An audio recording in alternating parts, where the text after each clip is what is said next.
ஏன் இறைவனை வணங்க வேண்டும்? மானிட மக்கள் அனைவரும் ஏன் வணங்க வேண்டும்? சிவன் அடியாருக்கும் பிறந்த வளர்கின்ற அடியார்களுக்கும் மக்களுக்கும் என்ன வித்தியாசம் பார்த்தீங்கன்னா, அடியவன் அவன் கைலாய கோலத்தை படகோலம் இந்த பூலோகத்தில் பார்த்திருப்பான். பல சிவலிங்கங்களை கண்டு தரிசித்திருப்பான். ஆனால் பொது மக்களாகிய அவர்கள் பாவத்தையோ மற்ற உயிர்களை துன்புறுத்தி மாமிசம் உண்டு சுகத்திற்காக எதையோ பண்ணி இருப்பார்கள் மக்கள். ஆனால் அடியார்கள் அப்படியல்ல.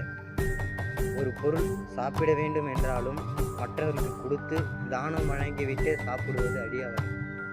ஒரு உணவு என்பது வாய்க்கு செல்வது அடியார் செய்ய மாட்டார்கள்.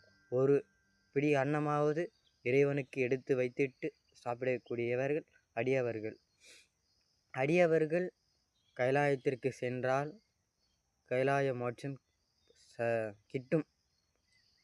சிவபெருமானை நேரடியாக பார்க்கலாம். மக்களாகிய நாம் சிவபெருமானை பார்க்க வேண்டும் என்றால் நம்மை செல்லும் பொழுதே பல துன்பங்கள் வரும். சிவபூத கணங்களும் துவாரபாலர்களும் யமலோகம் சிவலோக கைலாயத்தை அடைவது அவ்வளவு எளிதல்ல.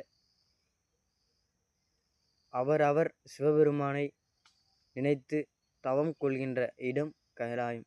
அதற்கு முன்னதாகவே சிவலோக பூதகணங்கள் நம்மளை மறித்து கொண்டு சாப்பிட்டுவிடும்.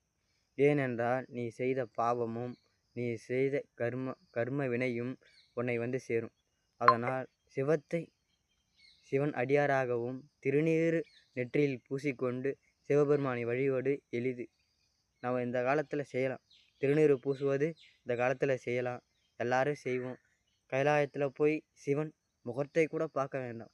அவன் திருவடி பாதத்தை பார்த்தால் சிவபெருமான் போதும்.